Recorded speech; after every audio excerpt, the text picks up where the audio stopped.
목회자는 주로 어떤 역할을 하시는 분들이죠? 제사장 같은 역할. 물론 목회자가 제사장은 아닙니다. 모든 만인이 제사장이라는 게 프로테스탄트의 사상이고, 카톨릭의 사상이 목회자가 제사장이 되는 거죠. 그 카톨릭 사상이죠. 근데 프로테스탄트는 만인 제사장입니다. 원래 목사님을 제사장이라는 게 우리 한국 교회, 특히 이제 한국 개신교에 그런 현상이 많은데, 개신교 목사들, 프로테스탄트 목회자들은 제사장은 아닙니다. 제사장은 뭐를 해야 돼요?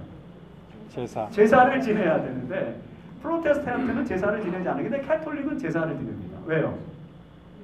미사가 제사입니다. 카톨릭은 미사를 드리기 때문에 제사장이에요. 그래서 카톨릭의 단상은 항상 이렇게 생겼습니다. 왜? 여기서 뭘 해야 되니까? 성찬, 제단. 제단이고 여기다 제사를 드려야 되니까 이 제사를 드리는 사람을 뭐라 그래요?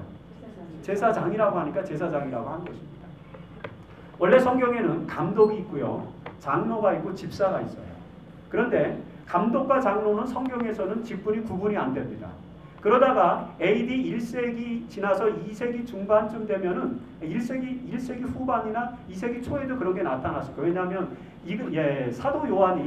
사도 요한이 에베소 교회의 감독이었습니다. 에베소 교회 감독으로 있다가 사도 요한이 AD 96년경에 도미티아누스 황제 때 이제 박해를 받고 반모섬에 유배당하잖아요.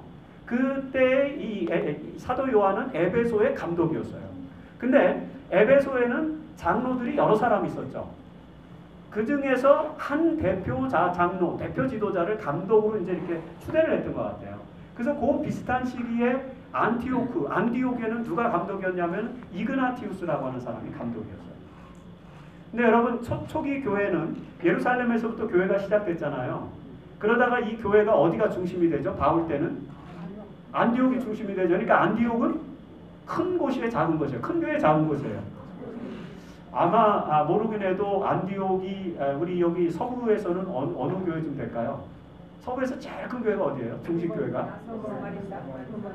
로마린다의 나섬중앙회. 두 분이 싸우실 것 같은데 이제. 네, 로마린다.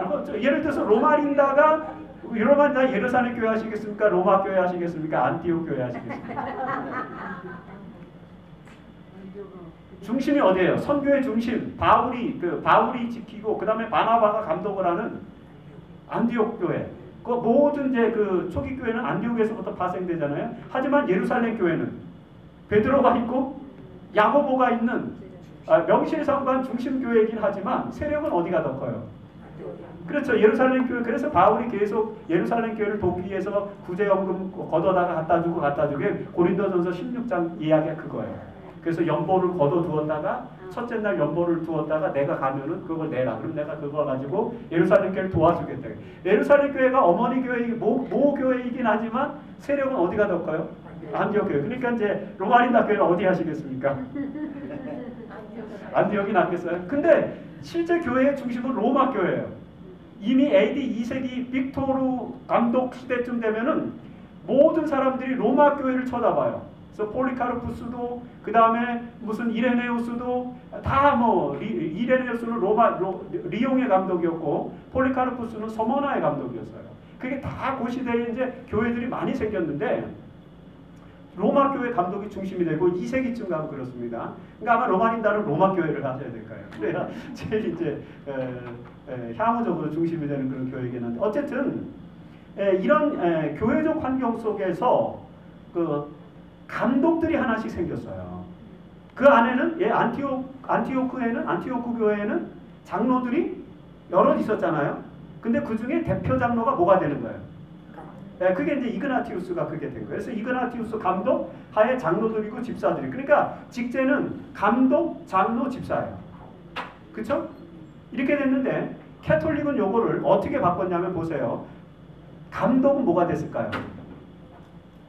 감독은 주교가 돼요. 주교. 그 다음에 장로는 뭐가 돼? 장로, 엘더.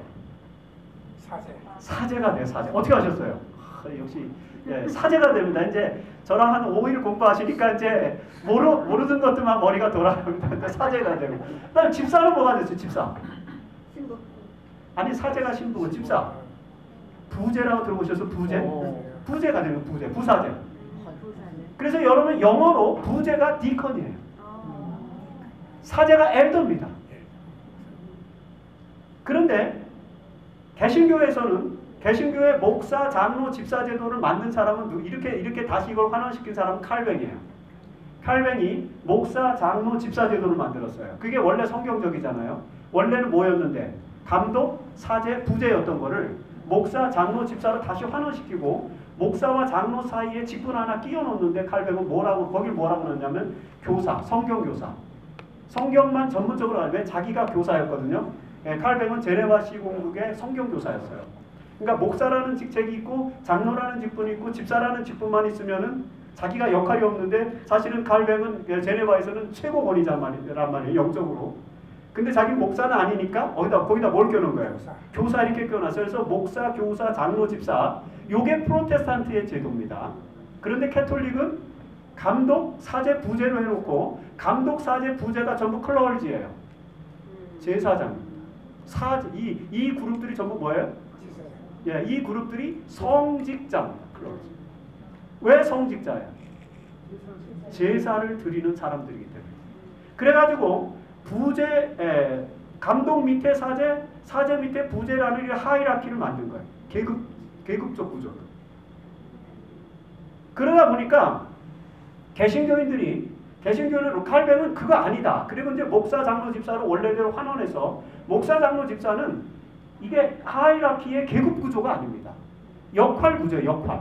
수평적 역할 구조. 목사님은 목사님의 역할을 하는 것이고 장로님은 장로님의 역할을 하는 것이고 집사님은 집사님의 역할을 하는 거예요. 여기 집사님도 많으신데 장로님보다 직분이 낮은 게 아닙니다. 똑같은 구조예요. 수평적 구조입니다. 이거를 이렇게 수직적으로 만든 사람들이 누구예요? 캐톨릭입니다. 여러분 캐톨릭을 싫어하시죠?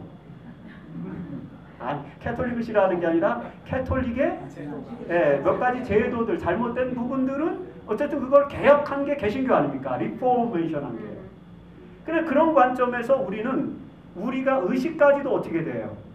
바꿔서 목사, 장로, 집사가 수평 관계를 유지해야 되는데 미국은 안 그런 것 같은데 한국 교회는 개신교회는 목회자는 뭐예요? 제사장이고 성직자예요. 다 누가 쓰는 말인데? 캐톨릭입니다. 프로테스탄트는 그게 아닙니다. 프로테스탄트 정신과 목사는 목사로서의 역할이 있는 거예요. 패스토로. 그럼 뭐 하는 거예요? 목사님의 역할은?